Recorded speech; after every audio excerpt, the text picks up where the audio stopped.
Como é o Natal em Israel? Ou até mesmo, será que existe Natal na Terra Santa? Vocês que estão vendo esse vídeo pela primeira vez, Bruchim Habayim, bem-vindos ao canal Cultura Israel, onde você aprende bastante curiosidades sobre a Terra Santa e sobre o hebraico. Então, se você não curtiu o vídeo, já curte o vídeo e segue o Cultura Israel, principalmente no Instagram, onde diariamente você vai ter sempre informações sobre hebraico, a Terra Santa.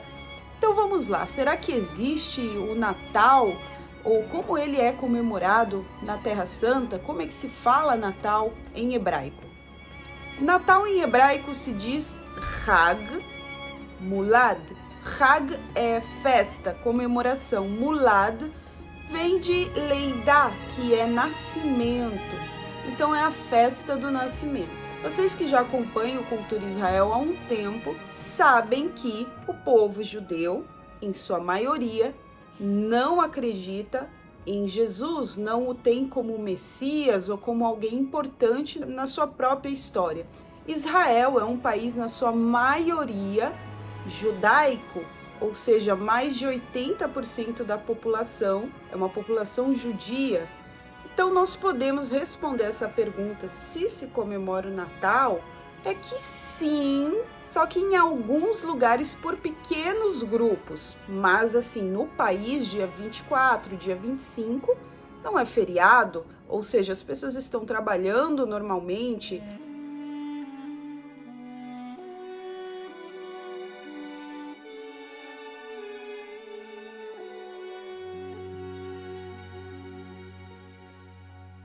Você se pergunta por que então que as ruas em Israel estão todas iluminadas? Por que nós vemos coisas semelhantes ao Natal durante essa época de dezembro, essa época de fim de ano? Bom, aí nós entramos em outra festa que se comemora geralmente nesse finalzinho de ano, entre novembro e dezembro. A festa consiste na resistência do povo judeu que, através dos macabeus, lutaram contra as maldades do governo dos Seleucidas em 167 a.C. Antíoco Epifânio decretou que o templo de Jerusalém fosse dedicado ao deus pagão Zeus. O povo de Israel foi proibido de guardar o sábado e prestar culto ao Deus de Israel, e com certeza forçados a seguirem práticas gregas. A casa de Deus foi profanada e sacrificado um porco dentro do lugar santo. Após tanta opressão e luta, o templo finalmente foi rededicado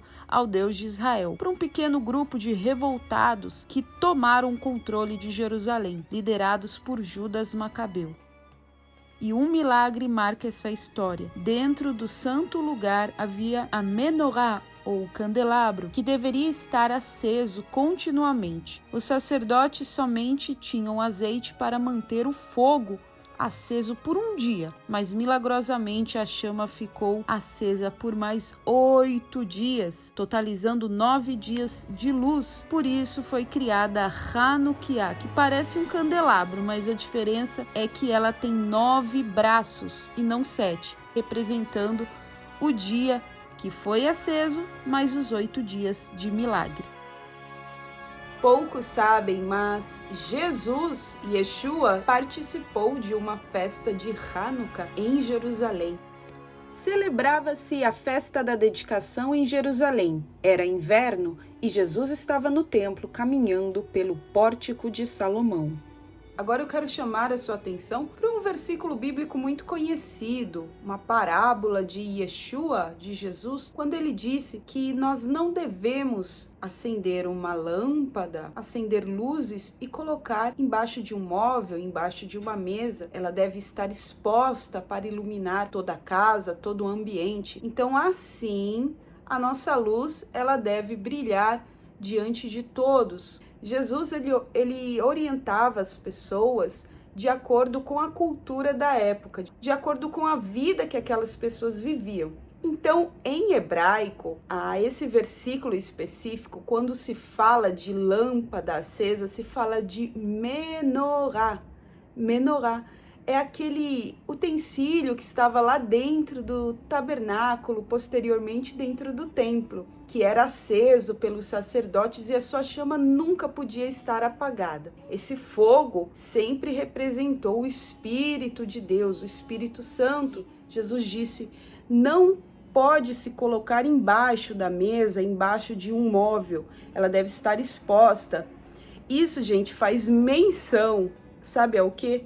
A uma prática judaica até hoje. Quando é feriado de Hanukkah, festa da dedicação das luzes, a menorá deve ser colocada sobre um lugar alto, ou muitas pessoas até hoje colocam perto das janelas para que todos vejam essa luz. Não estaria aí Jesus, como a gente falou, usando um costume da época para despertar as pessoas com respeito à luz de Deus dentro delas? E é tão interessante que parece que a Bíblia toda ela se completa quando nós vemos a orientação dos apóstolos ao povo de Tessalonicenses, que nós não devemos apagar o Espírito.